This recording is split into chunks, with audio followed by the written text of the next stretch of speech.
Hi Cancer, Sun, Moon, Ascendant, or Venus. This is Dane, and I'm going to be doing your September 16th to the 30th, 2021 reading for you. Now I ask if this reading resonates with you. Don't forget to like, comment, and subscribe. If you're interested in any of the cards that I'm using, they will be listed and linked in the description box below. Now before we begin this reading, let us clear the energy space, raising our own energy vibration and releasing any negativity. So take a nice deep breath in, exhaling whenever it feels comfortable for you.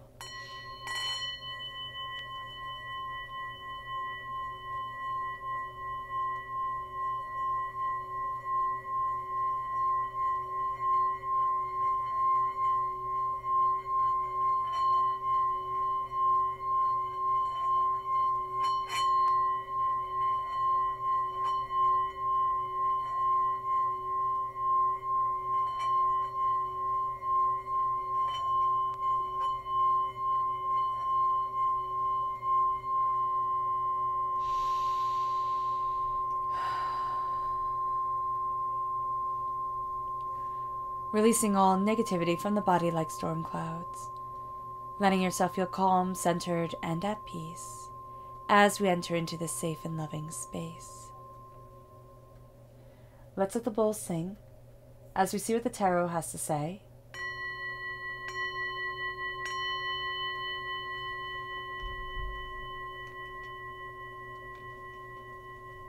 Cancer. September 16th to the 30th, 2021, Cancer, angels, and spirit guides, show me clearly. Guide this reading, and show me clearly, angels, and spirit guides. Angels, and spirit guides, show me clearly.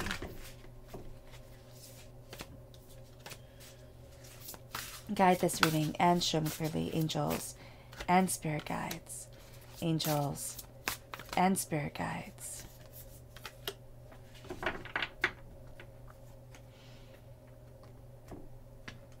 Angels and spirit guides, show me clearly. Guide this reading and show me clearly, angels and spirit guides. Angels and spirit guides. Angels and spirit guides, show me clearly. Guide this reading and show me clearly. Angels and spirit guides. Angels and spirit guides. Angels and spirit guides. At the bottom is our rooted self. The left-hand side is our inner self. The middle, our heart, our emotional self. The right-hand side, the public arena, the public self. So let's see what the cards have to say. We have the Death card, which is Scorpio energy. If we have Scorpio within our natal chart, that's going to be coming through very powerfully as a rooting energy for us. And then we have the Fool.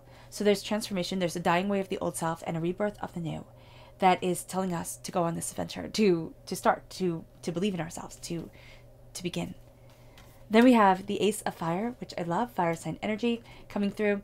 This is going to be very important to us, especially those born on the cusp with Leo. There's going to be this sense of fire and determination and focus and insight and ideas and understanding. And it's like, this is how I'm crafting it. This is the anvil for which I am striking, everything that I need and everything that I desire to come forward.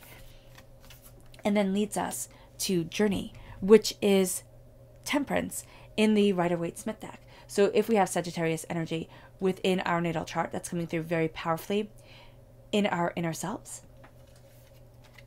In our emotional selves, we have the Six of Pentacles, balance, and the Six of Cups, right? There's a sense of, I like the picture here, but there's a sense of needing not to fall into nostalgia, like things were better when.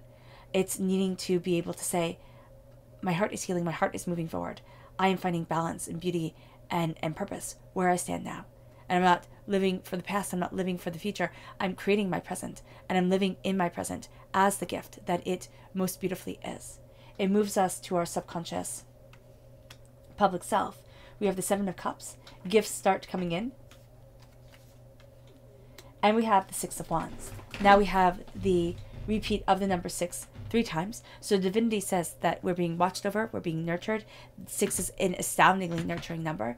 And so there's that sense of nurtured prosperity that guides us. during this time. And there's a sense of being able to focus on our dreams and our desires and what we want and need from ourselves for ourselves. Now let's look at the energy we need to be mindful of. What is the energy that Cancer needs to be mindful of? Angels and spirit guides, show me clearly. Guide this reading and show me clearly. And it's the Queen of Cups. So we're represented by the Cups in the Minor Arcana. We're represented by the Chariot in the Major Arcana. With the Queen of Cups, what we're looking at here is the sense of I can't get in my own way, and I can't get too much into my emotional space. Meaning that I need to be not as emotionally reactive during this time. So not to just lead with our emotions is going to be super important for us here, Cancer. And as we go after what we want and what we need and our passions and our desires, we also, excuse me, have to be mindful of people who will be emotionally manipulative, who will play off of our good natures and our good hearts to say, oh, but I need this, and oh, but I need that, and oh, this or that, and manipulate us to give away our power. So just be mindful of that. Oh, I just need a sip of water. I do apologize.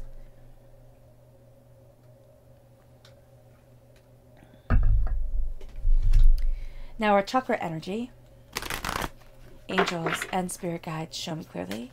Guide this reading and show me clearly. Is 2. We have meditation and we have universal light. So we have the crown chakra and we have the soul star chakra located 6 inches above our crown. When we have meditation, it's finding our harmony within ourselves. It's embracing our hearts, our souls, ourselves. It's our mind and our hearts coming together. We need to take time out to embrace our crown chakra, to clear our head, to have ourselves move forward, to embrace what we desire from life. And then we have the universal light raining down on us, shining through us, with us, guiding us. This is going to be a time where if we can focus on our hearts, if we can focus on the energy and the connection with spirit, we can see ourselves moving in ways that we never thought possible. It moves us to the death card. It moves us to a dying away of the old self, a rebirth of the new. It moves us to this place of transformation. It moves us to this place, for some of us, it's a place of mourning. It's kind of like where I am now is a transformative time.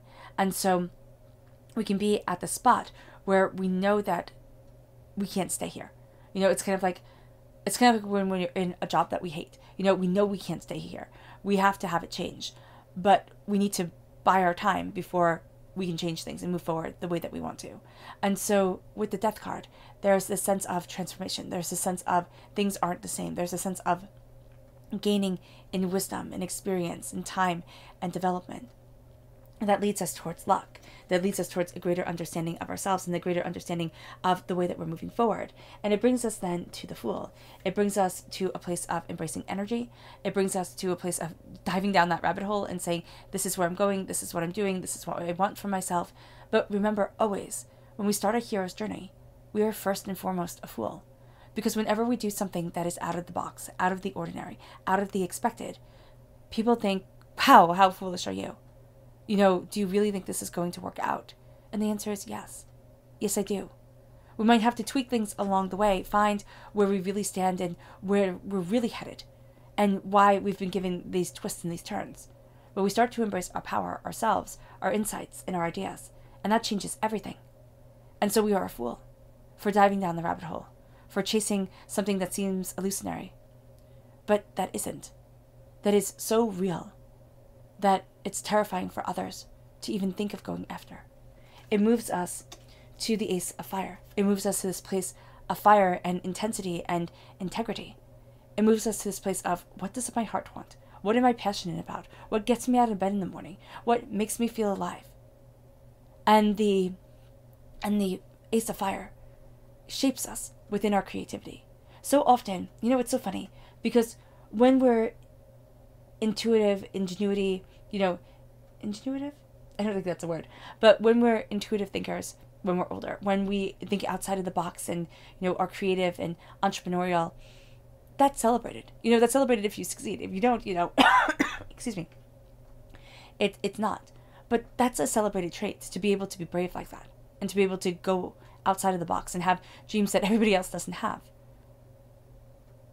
But when we're younger, that creativity is taken out of us and said, oh no, you have to be like this. And so we're having the fires come back and say, why am I here? What is the passion and the purpose and the fire about me. What is guiding me forward? What is creating me? And this is divinity giving us that fire, giving us the Ouroboros, the serpent eating their own tail, to say that the wisdom of death and rebirth is us devouring who we once were, to be who we are in this very moment. And it brings us to journey. It brings us to this place of finding balance, of saying, is it the journey or is it the destination that matters? Is it the journey or is it the destination that matters?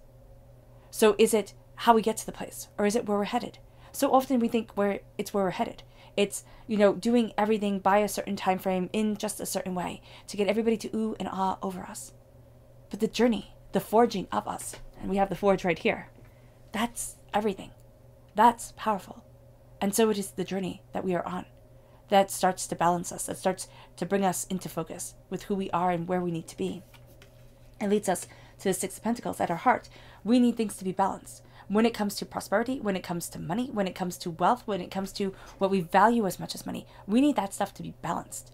Now, we might not be good at that. We might, really be good at the emotional side or the creative side of it, but we need to look at the financial side or the money side and say, what is draining me and why? What is taking away, robbing my wealth and why? And how do I find balance, harmony, and prosperity within myself to move me forward? It leads us to the Six of Cups. Now, the Six of Cups is that connection within childhood.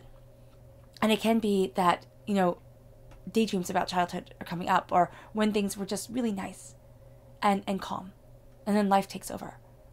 But the Six of Cups also brings us to this place of nostalgia, where our hearts can just stay there, and have our minds stay there as well. Where it's like, weren't things better when? Wasn't it easier when? And it becomes hard to move forward the way that we need to. Because we're stuck in a world that we can never recreate. Because it's gone. Because it was the past. Or we're stuck in a dream for the future that will not happen exactly the way that we envision it. I know people, sit there and kind of balk against that. But even if we got, let's say we're envisioning the perfect person coming our way. And we put down all the traits that we wanted. We listed them all out. We have to keep an open mind. Because that person might come in a package that we never expected falling in love with. That person might come living in a place that we never expected to live. And so we need to open our minds and not say it has to be just like this. And not live in that mind reality. Dare I say fantasy. So much that it usurps our own world. And so here, with the Six of Cups, it's saying, embrace what you love. Embrace what you have always cherished. But do not let the dreams of what was or what will be steal away where you are right now. And it moves us to the Seven of Cups. It moves us to this place of being able to embrace what we wish for, what we love, what drives us forward. Those sacred things that we hide away. Because it's not for everybody else. It's just for me. It's just for you. And so here, we start to look at those dreams and say, how do we bring them into the light of day? Not into the light of day in a way that we, rip away our own privacy, but into the light of day in the way that I embrace my heart, I embrace my soul, I embrace myself, I move forward in what I love, I open up the door. And so the Seven of Cups comes with a sense of powerful being and honest truth, the sense of a revelation, the sense of what we desire coming forward and leading us to a whole new world, a whole new way of seeing things. And it brings us to the Six of Wands.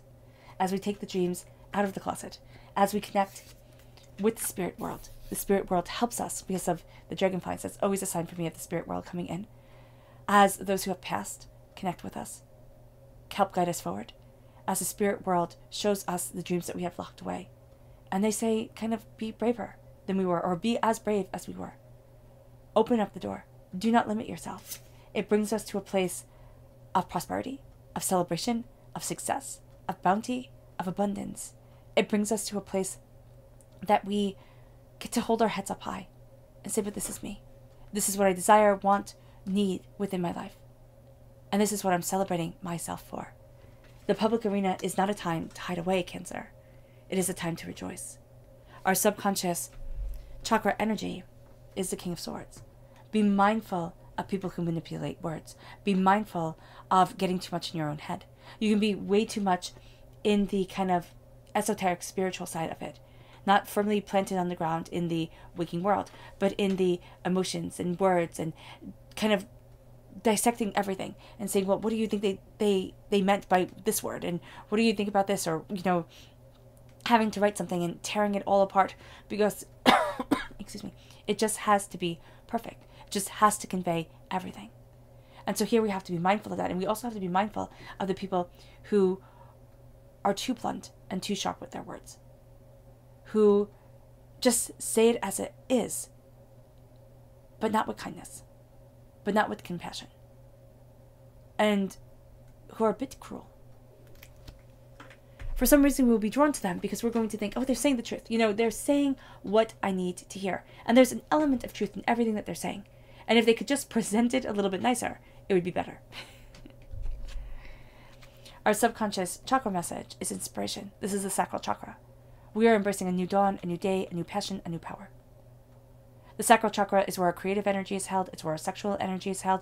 But it's also where our hurts and pains from this life and past lives are held. And so here, there's a sense of, as I embrace this dawn, I see the light through what has held me back, what has hurt me, what has denied me. And I start to let my creativity, I start to let my sensuality shine through the pain and not be defined by the pain. As I rise above it, I rise higher and higher and higher into me, into the power of my body, into the power of my soul, into the beauty of myself. And it brings us to our subconscious rooted energy. And that is the devil. At our root, now this is Capricorn energy, so if we have this within our chart, that's going to be, excuse me, powerful. But there is this sense of looking at what we're addicted to. People pleasing. It could be traditional addictions, drugs and alcohol. But it can also be self-sabotaging. It can be, underselling ourselves. Whatever it is. It could be procrastination. It could be, being too hard on ourselves. What we have to see is we have to see the devil's energy that holds us back. But we also have to see the parts of ourselves that we think are worthless, that are the chaotic, beautiful parts that make us who we powerfully and intrinsically are, and how we rise out of darkness to embrace where we stand on this earth, because the earth is chaos. Some say that the earth is ruled by the devil. Now, you can debate and philosophically talk about anything that you want to, but it's interesting, because if that's true, then Capricorn energy is being firmly rooted in the earth and on the earth and the day-to-day happenings of the earth. And so subconsciously, that's where we're rooted, even though we have all this kind of esoteric spiritual insight and intuition coming forward. Our rooted self is rooted in the earth, in its power, and in our greater understanding of how we are developing and what is holding us back and what is leading us forward. Our subconscious inner self is the 3 of air. From heartbreak, pain, and disappointment, we name it. We gain our luck from it. Now that sounds like an odd thing to say. We gain our luck from heartbreak and pain. But we gain the power, the passion, the beauty, and the insight to move forward. From the times where we had just been gutted, when it had been overwhelming, when it had been heartbreaking. And now we see ourselves flying to new heights in astounding ways. It moves us to our subconscious emotional self. And that is the death card. Again, the dying away of the old self, the rebirth of the new. The heart is reborn as we find our balance, as we embrace our present. The heart is reborn. And it moves us to our subconscious public arena. And that's the Fool. It is time to take that leap of faith. It is time to go after what we want and what we need and not care what everybody else thinks. To be brave for ourselves as we move ourselves forward. It's time to be a little bit foolish, but a heck of a lot brave. But that foolishness, always remember, not in a way that can cause harm or chaos to us. All right, Cancer. I hope this reading has resonated with you. I wish you nothing but light, love, peace, and happiness. May harmony always be with you. I am sending loving, healing energy to each and every one of you. I love you all, and stay safe. Let's end this reading with a meditation, a clearing away of negative energy, a raising of our positive energy as we embrace the fire that is to come. So take a nice deep breath in, exhaling whenever it feels comfortable for you.